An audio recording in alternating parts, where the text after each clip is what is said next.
बृहस्पति भगवान की कथा एवं आरती। तो एक बार बोलिए प्रेम से बृहस्पति भगवान की जय, लक्ष्मी माता की जय। कि प्राचीन समय की बात है, भारतवर्ष में एक राजा राज्य करता था। वह बड़ा प्रतापी और दानी था।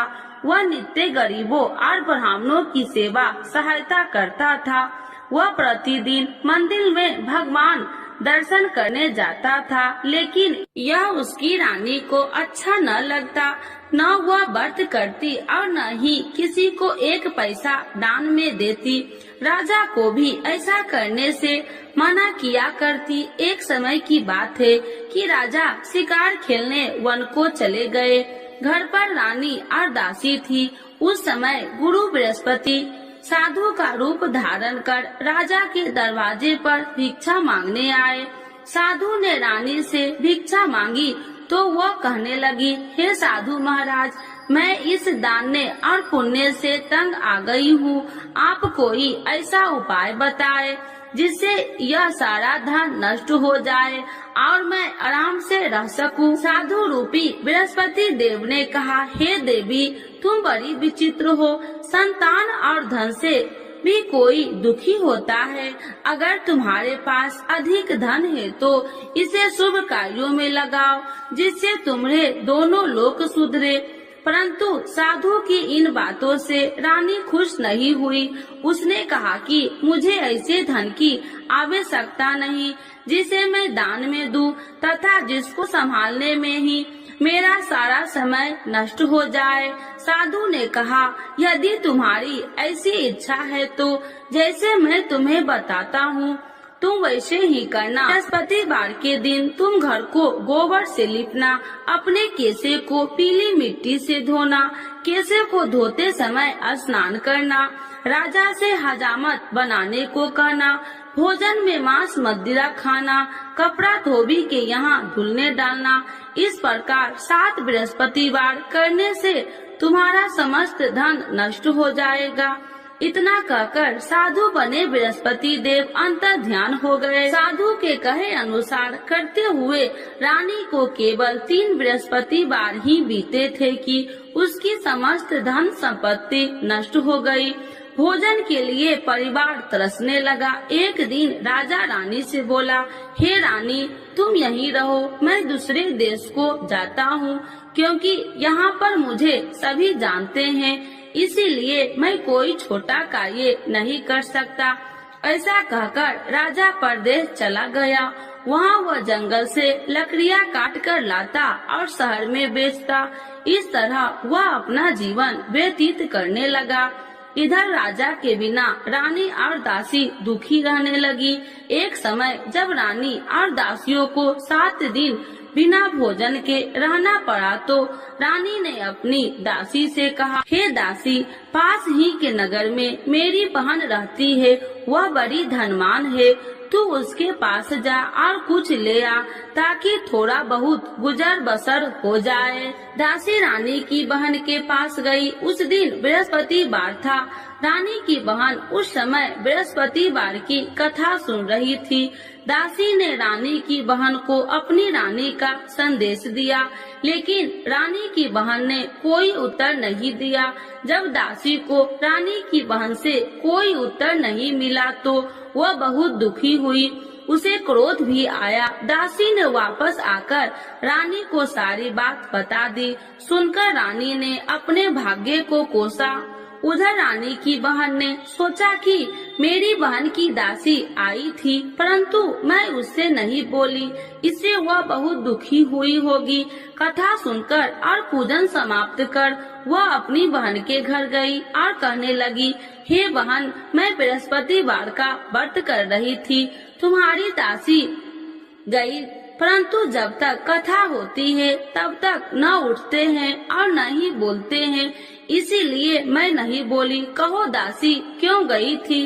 रानी बोली, बहन, हमारे घर अनाज नहीं था। ऐसा कहते कहते रानी की आंखें भर आई। उसने दासियों समेत भूखा रहने की बात भी अपनी बहन को बता दी। रानी की बहन बोली, बहन देखो, बृहस्पति देव भगवान सबकी मनोकामना पूर्ण करते हैं। देखो शायद तुम्हारे घर में अनाज रखा हो। यह सुनकर दासी घर के अंदर गई तो वहाँ उसे एक घड़ा अनाज का भरा मिल गया। उसे बड़ी हैरानी हुई क्योंकि उसे एक बर्तन देख लिया था। उसने बाहर आकर रानी को बताया। दासी रानी से कहने लगी, हे रानी, जब हमको भोजन नहीं मिलता तो हम व्रत ही तो करते थे, इसीलिए क्यों न इनसे व्रत और कथा की विधि पूछ ली जाए, हम भी व्रत किया करेंगे।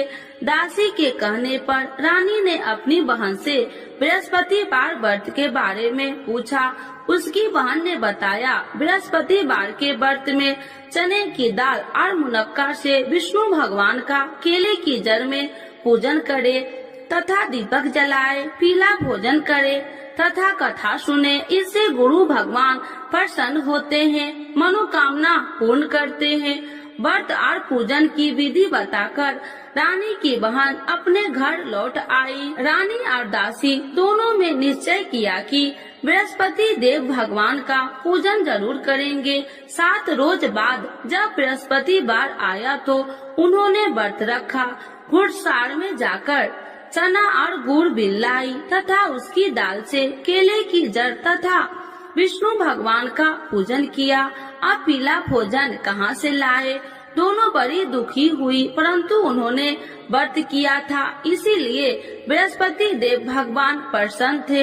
एक साधारण व्यक्ति के रूप में वे दोनों थालों में सुंदर पीला भोजन लेकर आए और दासी को देकर बोली, हे दासी, यह भोजन तुम्हारे लिए और तुम्हारी रानी के लिए है, इसे तुम दोनों ग्रहण करना। दासी भोजन पाकर बहुत प्रसन्न हुई। उसने रानी को सारी बात बताई। उसके बाद से वे प्रत्येक बृहस्पतिवार को गुरु भगवान का व्रत और पूजन करने लगी। बृहस्पति भगवान की कृपा से उनके पास धन हो गया, परंतु रानी फिर पहले की तरह आलस करने लगी। तब दासी बोली, देखो रानी, तुम पहले भी इसी प्रकार आलस करती थी, तुम्हें धन रखने में कष्ट होता था, इस कारण सभी धन नष्ट हो गया। अब गुरु भगवान की कृपा से धन मिला है तो फिर तुम्हें आलस होता है। बड़ी मुसीबतों के बाद हमने ये धन पाया है, इसीलिए हमें दान पुण्य करना चाहिए। अब तुम भूखे मनुष्यों को भोजन कराओ, प्याव लगवाओ, ब्राह्मणों को दान दो, कुआं, तालाब, बावड़ी आदि का निर्माण कराओ, मंदिर, पाठशाला बनाकर ज्ञान दो, कुमारी कन्याओं का विवाह करवाओ, अर्थात धन को शुभ कार्यों में खर्च करो, जिससे तुम्हारे कुल का यश बढ़ेगा तथा स्वर्ग की प्राप्ति हो और पितृ प्रसन्न हो।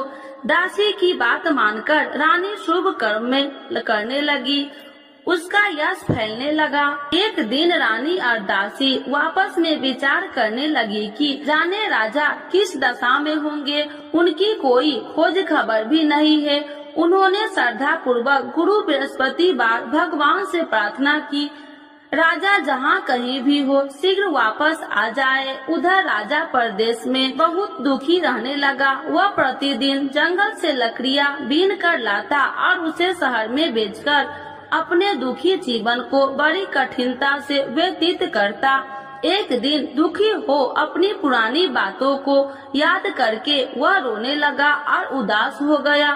उसी समय राजा के पास बृहस्पति देव साधु के भेष में आकर बोले, हे लकड़हारे, तुम इस सुनसान जंगल में किस चिंता में बैठे हो, मुझे बतलाओ। यह सुन राजा के नेत्रों में जल भर गया और साधु की वंदना कर राजा ने अपनी संपूर्ण कहानी सुना दी। महात्मा दयालु होते हैं। वे राजा से बोले, हे राजा, तुम्हारी पत्नी ने बृहस्पति देव के प्रति अपराध किया था, जिसके कारण तुम्हारी यह दशा हुई। अब तुम चिंता मत करो, भगवान तुम्हें पहले से अधिक धन देंगे। देखो, तुम्हारी पत्नी ने बृहस्पतिवार का व्रत प्रारंभ कर दिया है। अब तुम भी बृहस्पतिवार का व्रत करके चने की दाल व गुड़ जल के लोटे में डालकर केले का पूजन करो। फिर कथा कहो या सुनो, भगवान तुम्हारी सब मनोकामनाओं को पूर्ण करेंगे। साधु की बात सुनकर राजा बोले, हे प्रभु, लकड़ी बेचकर तो इतना पैसा भई नहीं बचता जिससे भोजन के उपरांत कुछ बचा सकूं। मैंने रात्रि में अपनी रानी को व्याकुल देखा है। मेरे पास कोई साधन नहीं जिससे उसका समाचार जान सकूं। फिर मैं कौन सी कहानी कहूँ, यह भी मुझको मालूम नहीं। साधु ने कहा, हे राजा, मन में बृहस्पति भगवान के पूजन व्रत का निश्चय करो। वे स्वयं तुम्हारे लिए कोई राह बना देंगे। बृहस्पतिवार के दिन तुम रोजाना की तरह लकड़ियाँ लेकर शहर में जाना। तुम्हें रोज से 2 गुना धन मिलेगा, जिससे तुम भली भांति भोजन कर लोगे तथा बृहस्पति देव की पूजा का सामान भी आ जाएगा। धीरे धीरे समय व्यतीत होने पर फिर बृहस्पतिवार का दिन आया। राजा जंगल से लकड़ियाँ काटकर शहर में बेचने लगा। उसे उस दिन और 2 दिनों से अधिक धन मिला। राजा ने चना गुड़ आदि लाकर बृहस्पतिवार का व्रत किया। उस दिन से उसके सभी कलेश दूर हुए। परंतु जब अगले गुरुवार का दिन आया तो वह बृहस्पतिवार का व्रत करना भूल गया। इस कारण बृहस्पति भगवान नाराज हो गए। उस दिन उस नगर के राजा ने विशाल यज्ञ का आयोजन किया था तथा अपने समस्त राज्यों में घोषणा करवा दी कि सभी मेरे यहाँ भोजन करने आवे, किसी के घर चूल्हा न जले। इस आज्ञा को जो न मानेगा उसको फांसी दे दी जाएगी। राजा की आज्ञा अनुसार राज्य के सभी वासी राजा के भोजन में सम्मिलित हुए, लेकिन लकड़हारा कुछ देर से पहुंचा, इसीलिए राजा को उसको अपने साथ महल में ले गए। जब राजा लकड़हारे को भोजन करा रहे थे तो रानी की दृष्टि उस खूंटी पर पड़ी जिस पर उसका हार लटका हुआ था। उसे हार खूंटी पर लटका दिखाई नहीं दिया। रानी को निश्चय हो गया कि मेरा हार इस लकड़हारे ने चुरा लिया है। उसी समय सैनिक बुलाकर उसको जेल में डलवा दिया। लकड़हारा जेल में विचार करने लगा कि जाने कौन से पूर्व जन्म के कर्म से मुझे यह दुख प्राप्त हुआ है। आज जंगल में मिले साधु को याद करने लगा। तत्काल बृहस्पति देव साधु के रूप में प्रकट हो गए और कहने लगे, अरे मूर्ख, तूने बृहस्पति देवता की कथा नहीं की, इसी कारण तुझे यह दुख प्राप्त हुआ है। अब चिंता मत कर, बृहस्पतिवार के दिन जेल खाने के दरवाजे पर तुझे 4 पैसे पड़े मिलेंगे। उनसे तू बृहस्पतिवार की पूजा करना तो तेरे सभी कष्ट दूर हो जाएंगे। अगले बृहस्पतिवार उसे जेल के द्वार पर 4 पैसा मिले। राजा के पूजा का सामान मंगवाकर कथा कही और प्रसाद बांटा।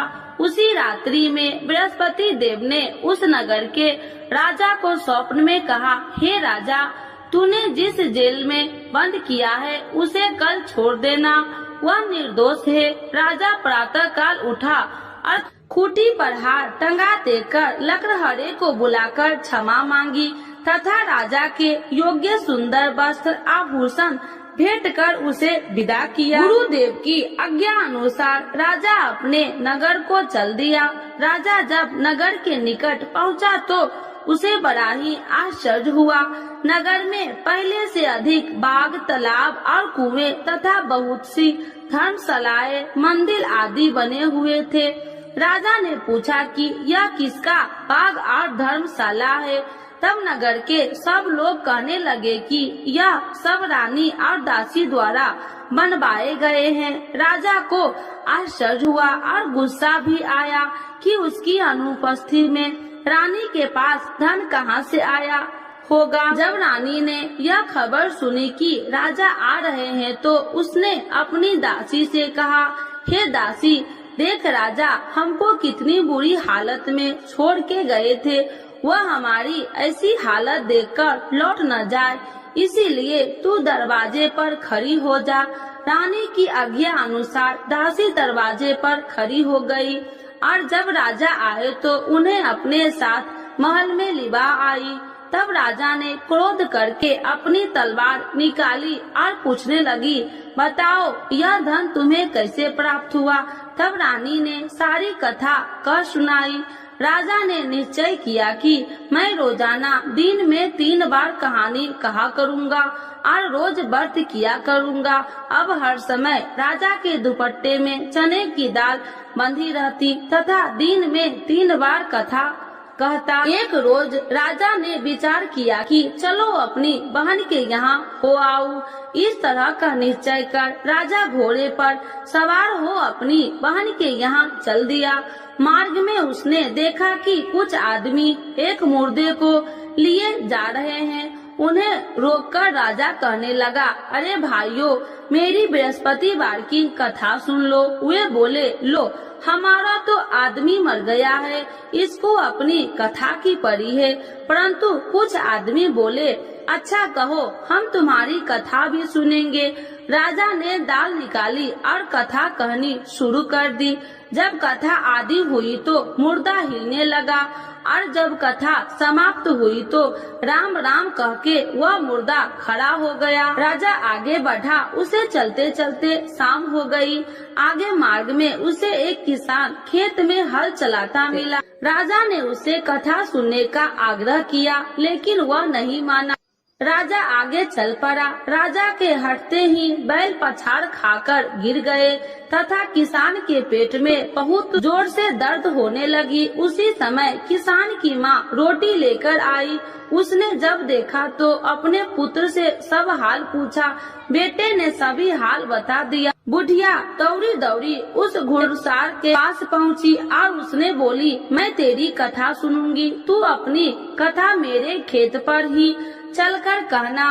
राजा ने लौटकर बुढ़िया के खेत पर जाकर कथा कही, जिसके सुनते ही बैल खड़े हो गए तथा किसान के पेट का दर्द भी बंद हो गया। राजा अपनी बहन के घर पहुंच गया। बहन ने भाई को खूब मेहमानबाजी की। दूसरे रोज प्रातः काल राजा जागा तो वह देखने लगा कि सब लोग भोजन कर रहे हैं। राजा ने अपनी बहन से जब पूछा, ऐसा कोई मनुष्य नहीं है जिसने भोजन नहीं किया हो जो मेरी बृहस्पतिवार की कथा सुन ले। बहन बोली, हे भैया, यह देश ऐसा ही है। यहाँ लोग पहले भोजन करते हैं, बाद में कोई अन्य काम करते हैं। फिर वह एक कुम्हार के घर गई जिसका लड़का बीमार था। उसे मालूम हुआ कि उसके यहाँ 3 दिन से किसी ने भोजन नहीं किया है। रानी ने अपने भाई की कथा सुनने के लिए कुम्हार से कहा। वह तैयार हो गया। राजा ने जाकर बृहस्पतिवार की कथा कही, जिसको सुनकर उसका लड़का ठीक हो गया।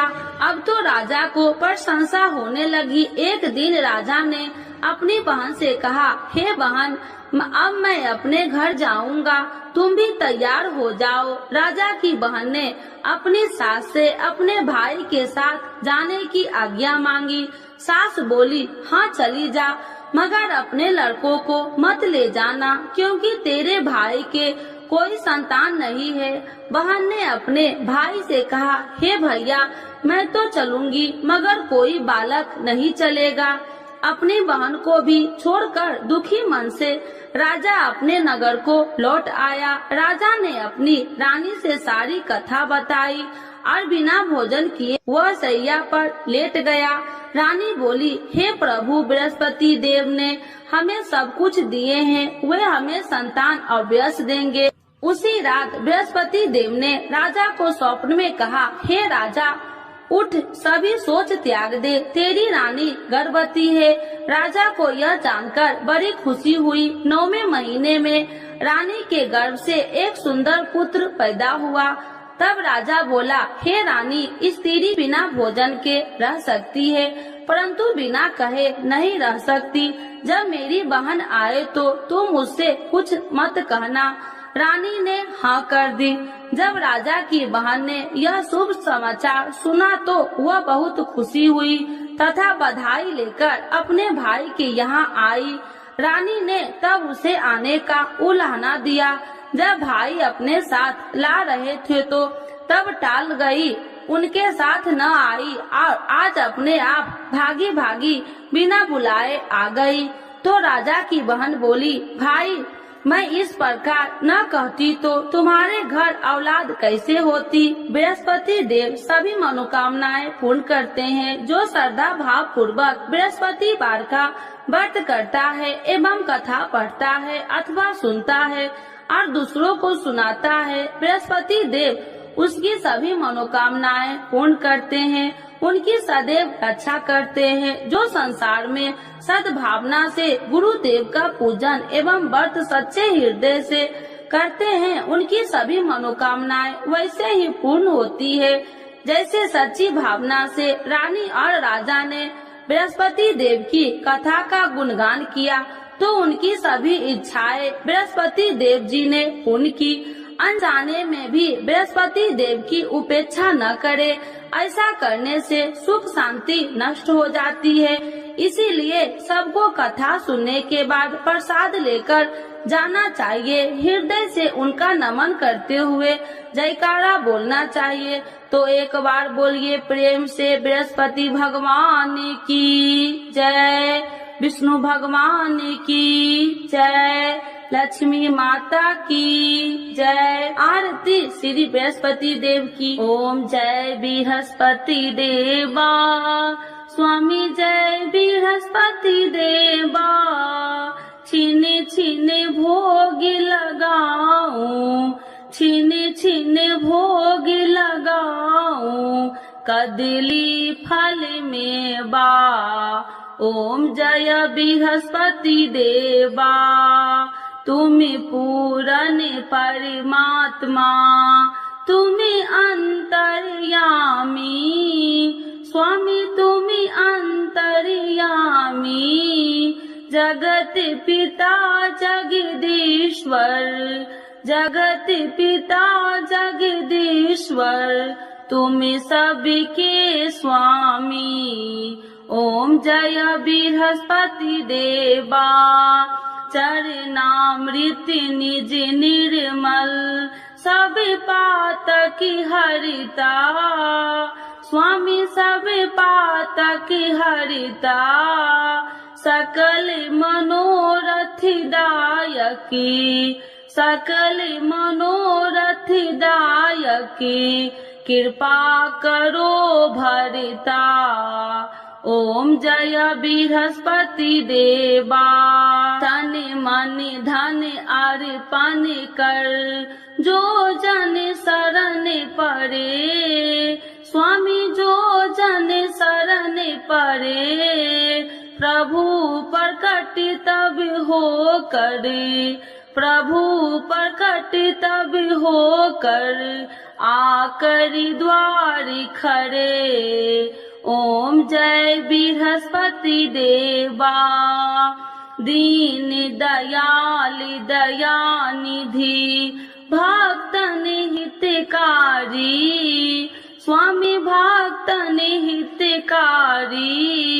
पाप दोष सब हरिता, पाप दोष सब हरिता, भव बंधन हारी। ओम जय बृहस्पति देवा, सकल मनोरथ दायकी, सब संशय तारो, स्वामी सब संशय तारो। विषय विकार मिटाओ, विषय विकार मिटाओ, संतन सुखकारी। ओम जय बृहस्पति देवा, जो कोई आरती तेरी प्रेम सहित गावे, स्वामी प्रेम सहित गावे। ज्येष्ठानंद बंद सो, ज्येष्ठानंद बंद सो, सो निश्चय पावे। ओम जय बृहस्पति देवा, स्वामी जय बृहस्पति देवा। बृहस्पति भगवान की जय, विष्णु भगवान की जय, लक्ष्मी माता की जय।